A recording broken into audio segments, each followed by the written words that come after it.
Assalamualaikum warahmatullahi wabarakatuh dan salam sejahtera kepada anda sedang pendengar, sedang penonton yang dimuliakan. Semoga hidup anda akan diberkati oleh Tuhan Yang Maha Esa.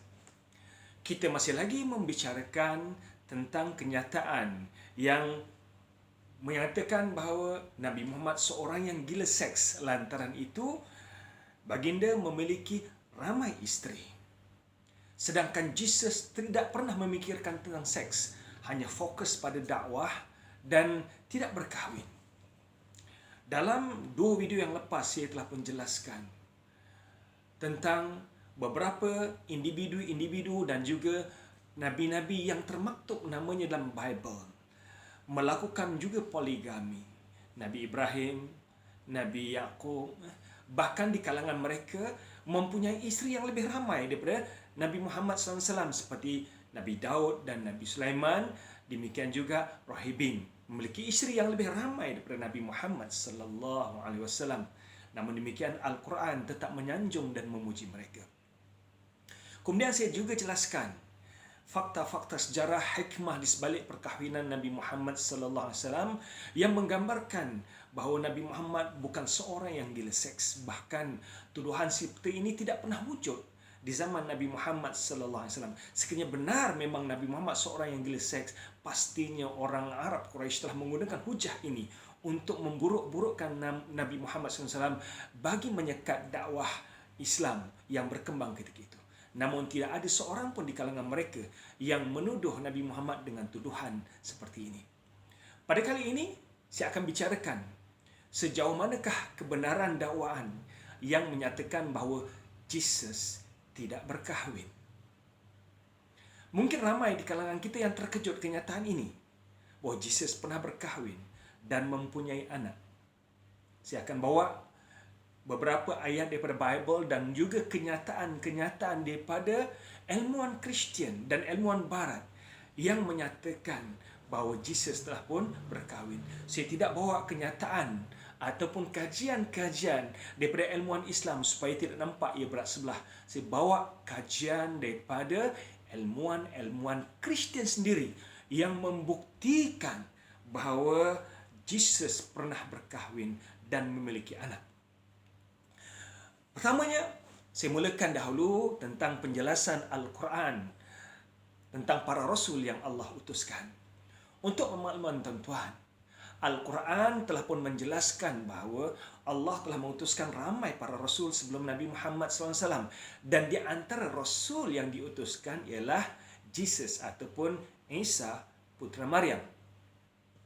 Dalam surah Ar-Ra'd ayat yang ke-38 dijelaskan, وَلَقَدْ أَرْسَلْنَا رُسُلًا مِنْ قَبْلِكَ وَجَعَلْنَا لَهُمْ أَزْوَاجًا وَذُرِّيَّةً. Sesungguhnya kami telah mengutuskan beberapa Rasul sebelum kamu, wahai Rasulullah. Dan kami telah memberikan kepada mereka isteri-isteri dan keturunan. Berarti Allah telah mengutuskan para Rasul dan Rasul-Rasul ini memiliki isteri dan anak-anak keturunan. Tanpa dikecualikan Nabi Isa AS. Daripada keseluruhan ayat ini dapat kita fahami bahawa pengecualian tentang Nabi Isa tidak termaktub dalam ayat ini. Dan kemungkinan besar bahawa Jesus juga telah pun beristeri. Kerana ayat ini merangkumkan secara keseluruhan semua para Rasul dikurniakan anak dan juga isteri-isteri dan juga anak-anak. Mungkin ada yang tertanya-tanya, kalau benarlah dakwaan kamu Jesus telah pun berkahwin, tolong berikan nama-nama isteri Jesus di dalam Al-Quran. Tuan-tuan, perempuan sekalian, nama isteri-isteri Nabi Muhammad pun tidak ada dalam Al-Quran. Nama isteri-isteri ramai para Nabi juga tidak dijelaskan dalam Al-Quran. Jadi kalau anda meminta nama isteri Jesus ataupun Nabi Isa dalam Al-Quran, memang tidak ada. Allah tidak menjelaskan nama-nama. Bahkan isteri Nabi Muhammad pun tidak ada dijelaskan dalam Al-Quran.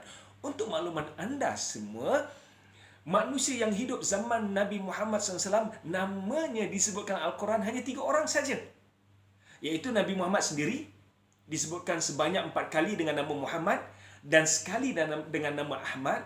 Yang kedua, disebutkan nama Abu Lahab Tabbat yada Abi Lahabin wa tab, Abu Lahab. Dan yang ketiga, Zaid, anak angkat Nabi Muhammad. Ini sahaja nama orang yang hidup sezaman dengan Nabi Muhammad yang namanya ada dalam Al-Quran. Nama Abu Talib, nama isteri-isteri Nabi Muhammad, nama sahabat-sahabat Nabi yang lain tidak ada dalam Al-Quran. Jadi kalau anda meminta, berikan saya bukti nama-nama isteri Jesus yang ada dalam Al-Quran, memang tidak ada. Namun Al-Quran secara keseluruhan menyatakan bahawa Allah telah mengutuskan para rasul dan mereka mempunyai isteri-isteri dan anak-anak. Apa yang kita boleh fahami di sini, bahawa rasul-rasul yang Allah utuskan mempunyai isteri dan anak-anak. Poin yang kedua, perkahwinan Jesus mengikut ajaran Yahudi. Seperti mana yang kita maklumi bahawa Jesus beragama Yahudi, bukan beragama Kristian.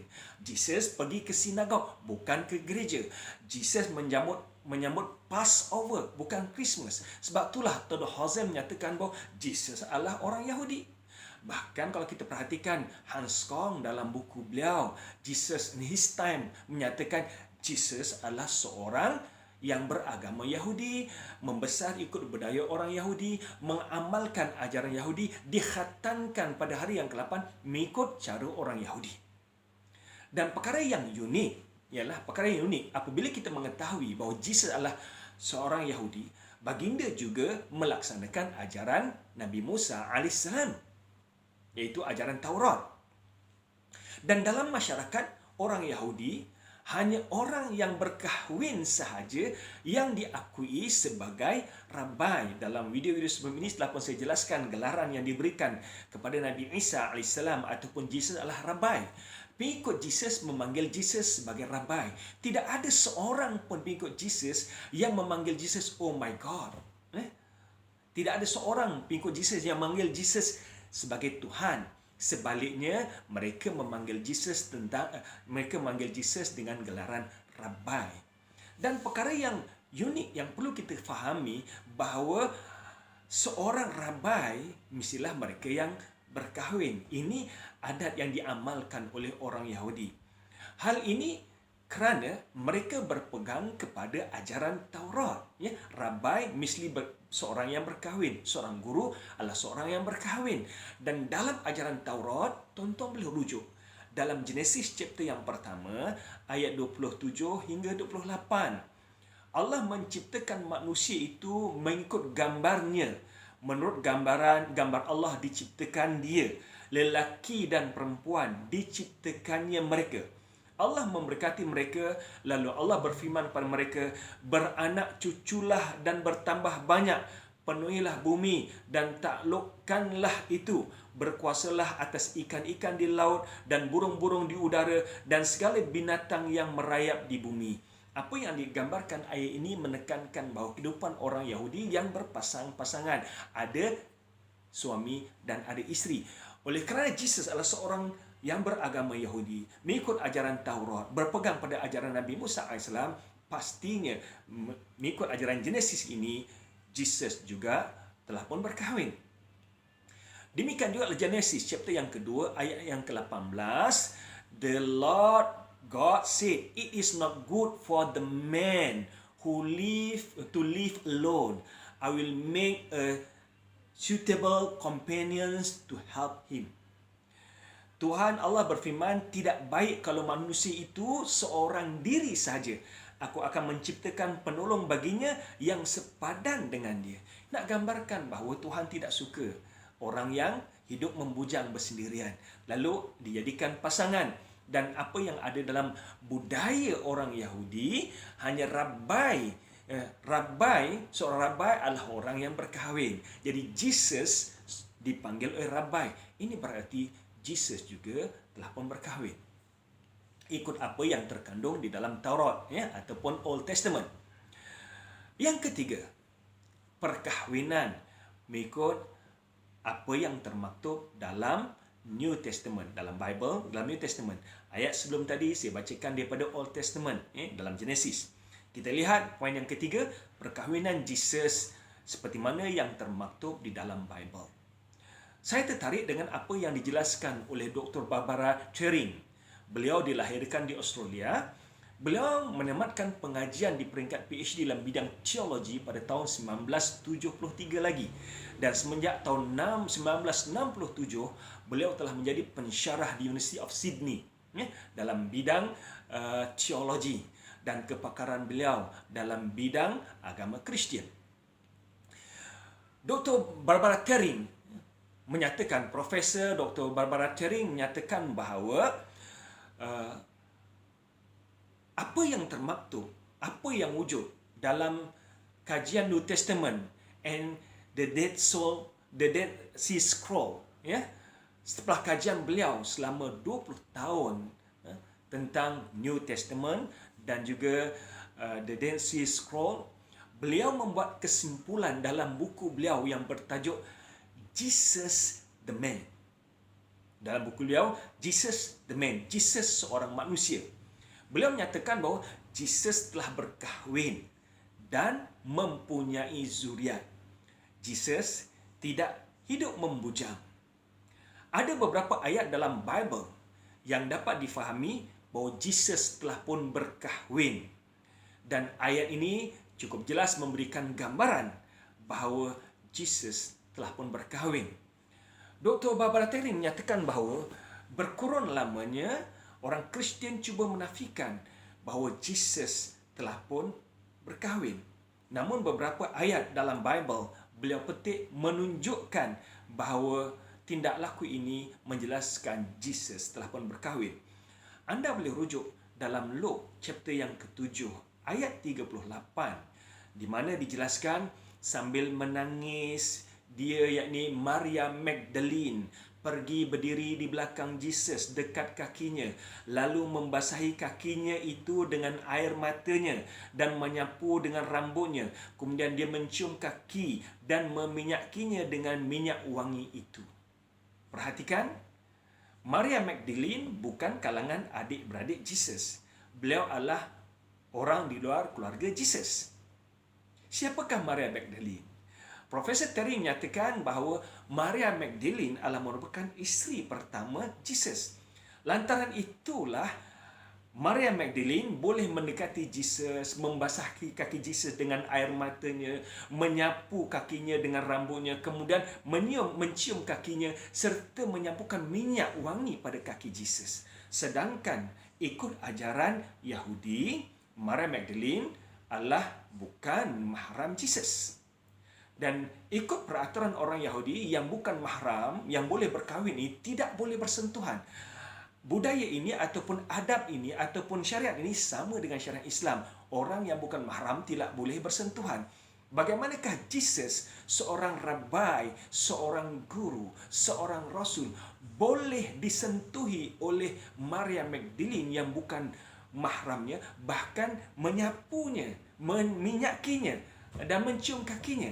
Pastinya ada hubungan khas di antara Jesus dengan Maria Magdalene. Berdasarkan pada ayat ini, Profesor Terry menyatakan bahawa ayat ini bukti yang jelas bahawa Maria Magdalene merupakan isteri Jesus. Kalau tidak mungkin seorang yang bukan mahram boleh melakukan hal yang sedemikian kepada seorang rabai, iaitu Jesus. Anda boleh rujuk juga dalam John chapter yang ke-12 ayat 1 hingga 3. 6 hari sebelum Paskah, Jesus datang ke Bethania, tempat tinggal Lazarus yang dibangkitkan Jesus di antara orang yang mati. Untuk makluman, kisah Lazarus antara orang yang telah pun dibangkitkan oleh Jesus. Ada beberapa kes Jesus telah menghidupkan orang mati. Seorang remaja yang dibangkitkan setelah ibunya minta supaya Jesus bangkitkan. Remaja ini hidup kembali. Dan yang kedua ialah Lazarus. Dan Jesus berada di rumah Lazarus. Di situ diadakan penjamuan untuk dia. Dan Martha melayani. Dan Maria melayani. Kalau kita perhatikan, dalam sini, di situ diadakan penjamuan untuk dia. Sedang salah seorang yang turut makan ialah Lazarus. Maka Maria mengambil setengah kati minyak narwastu. Minyak narwastu murni yang mahal harganya, lalu meminyaki kaki Jesus dan menyikat dengan rambutnya, dan bau minyak wangi sermerbak di seluruh rumah tersebut. Perhatikan tindak laku Maria ini yang datang pada Jesus, menyapukan minyak nawarstu yang mahal harganya, disapukan pada Jesus dan disapukan kepada Jesus, bahkan menyikat rambut, meletakkan rambutnya, menyapukan rambutnya pada kaki Jesus. Tidak mungkin bagi seorang yang bukan mahram ini melakukan perkara seperti ini ikut syariat orang Yahudi, di mana Jesus adalah seorang Yahudi. Maria Magdalene melakukan demikian. Ini pastinya Maria Magdalene mempunyai hubungan yang spesial, hubungan khas dengan Jesus. Dan di sinilah Profesor Terry menyatakan bahawa ini bukti bahawa Maria Magdalene adalah isteri pada Jesus. Anda juga boleh rujuk dalam beberapa pandangan ilmuwan yang lain. Tadi saya dah bawa 2 ayat daripada New Testament, daripada Luke chapter yang ke-7 ayat 38, kemudian John chapter yang ke-12 ayat 1 hingga 3. Anda boleh lihat poin yang keempat, pandangan ilmuwan barat tentang perkahwinan Jesus. Pandangan yang ketiga tadi, saya petik banyak kenyataan daripada Profesor Terry yang menyatakan bahawa Jesus telah pun berkahwin dan isterinya adalah Maria. Kita lihat pula pandangan ilmuwan barat yang lain tentang perkahwinan Jesus. Yang pertama, pandangan Simcha Jacovici bersama dengan Barry Wilson dalam buku beliau The Lost Gospel. Beliau menjelaskan bahawa dalam buku ini beliau menjelaskan bahawa terdapat bukti yang jelas bahawa Jesus telah pun berkahwin dengan Maria Magdalene.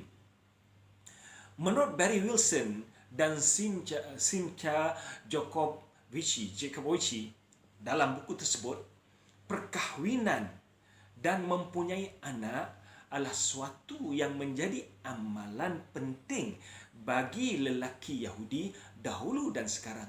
Sekiranya Jesus tidak berkahwin, ia akan menimbulkan keresahan terhadap keluarganya yang berpegang kuat kepada ajaran agama Yahudi, dan kemungkinan masyarakat akan memandang serong. Anda boleh rujuk dalam buku beliau The Lost Gospel yang menjelaskan perkara ini. Beliau juga menjelaskan bahawa sekarang kita mempunyai dokumen yang mendakwa bahawa Jesus memang sudah berkahwin dan mempunyai anak. Bukan hanya ini, dokumen kami menunjukkan bahawa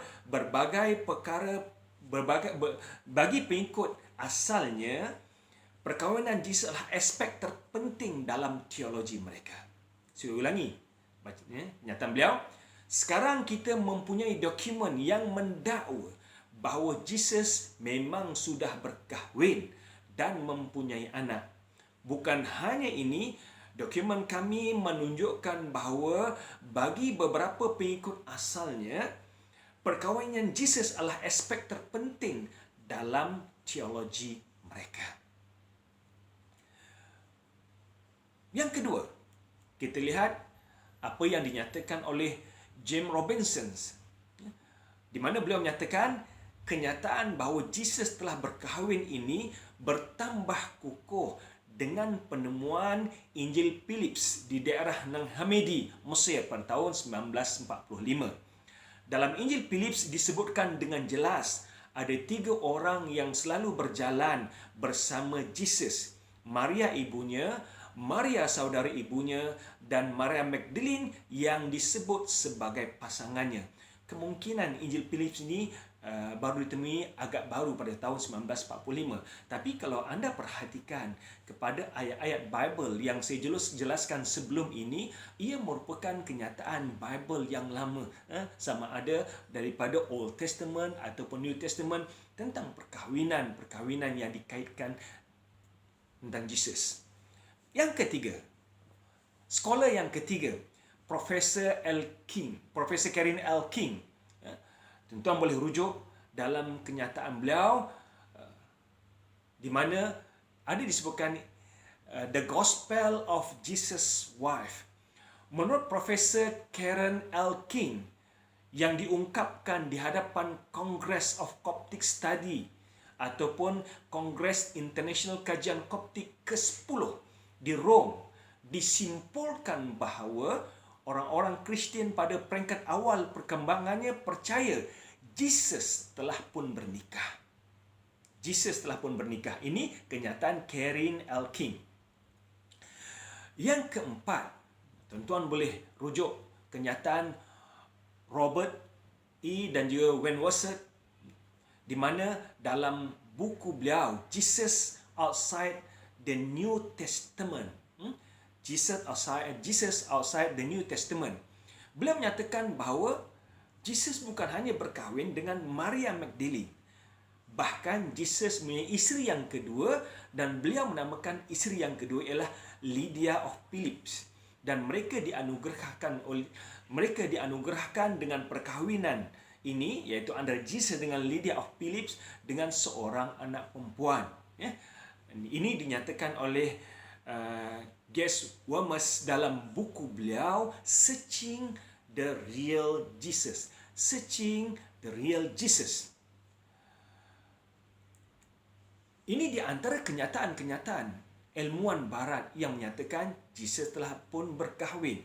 Bahkan beliau, kalau kita perhatikan apa yang dinyatakan oleh Ges Wormes, beliau merujuk pada ayat dalam Revelation chapter yang ke-19 ayat yang ke-7 hingga ayat yang ke-8.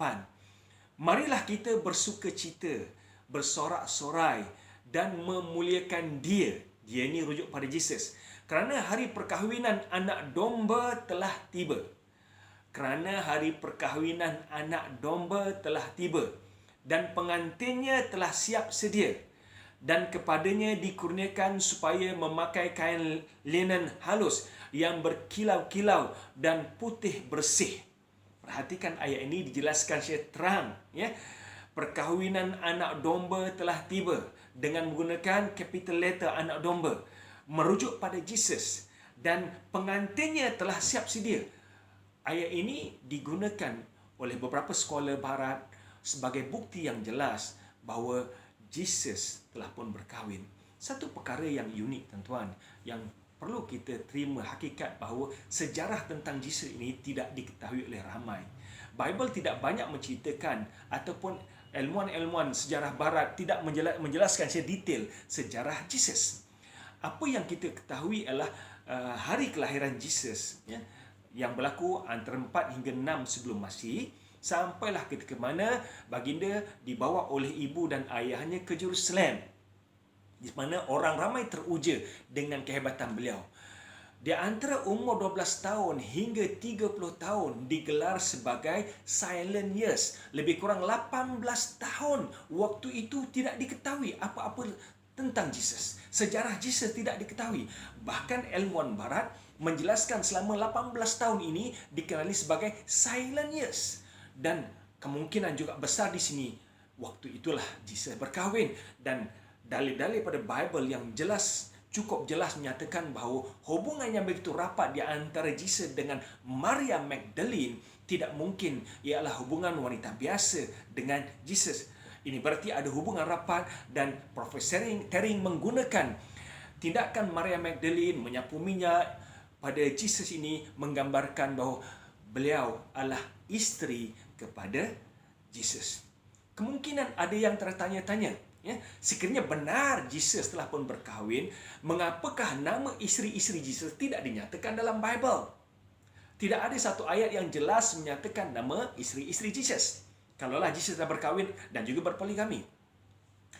Bagaimanakah menjelaskan isu ini? Ya, memang benar. Dalam Bible tidak dijelaskan nama isteri-isteri Jesus. Bahkan dalam Al-Quran juga tidak dijelaskan isteri-isteri Jesus. Dan kalau kita perhatikan, dalam Bible memang tidak dijelaskan nama-nama isteri-isteri Jesus, namun ia bukan menjadi bukti bahawa Jesus telah pun membujang ataupun Jesus membujang, tidak berkahwin. Pada hakikatnya, kebanyakan wanita pada zaman Jesus tidak terserlah keterampilan mereka dalam dokumen sejarah. Bahkan 12 orang murid Jesus pun tidak dijelaskan siapakah isteri mereka. Yang hanya kita ketahui bahawa yang mempunyai isteri ialah Petrus. Petrus saja ataupun Peter saja yang mempunyai isteri. Ini kerana Jesus merawat mertua Petrus. Dari situ kita dapat mengetahui bahawa Petrus ataupun Peter telah pun berkahwin. Manakala 11 orang yang lain tidak diketahui isteri-isteri mereka, apakah mereka berkahwin dan siapakah isteri-isteri mereka, tidak dijelaskan dalam Bible. Sidang pendengar sekalian, tuan-tuan sekalian, saya telah pun bawa beberapa ayat dalil daripada Bible yang menjelaskan bahawa Jesus telah pun berkahwin dan juga mempunyai anak. Berdekad lamanya, berkurun lamanya, masyarakat Kristian menafikan Jesus telah pun berkahwin. Namun, kajian-kajian yang dibuat oleh ilmuwan barat menyatakan bahawa Jesus telah pun berkahwin. Satu perkara yang saya nak tegaskan di sini, tuan-tuan dan sekalian, bahawa dalil-dalil, hujah-hujah yang saya bawa di sini adalah daripada ilmuwan barat yang bukan beragama Islam. Jadi tidak ada hujah untuk anda mendakwa ini adalah tuduhan orang Islam yang menyatakan Jesus telah pun berkahwin. Sebaliknya, dokumen-dokumen dan penjelasan-penjelasan ini daripada ilmuwan barat sendiri yang menyatakan bahawa Jesus telah pun berkahwin. Sekian saja untuk kali ini. Jumpa anda lagi di video yang akan datang. Assalamualaikum warahmatullahi wabarakatuh.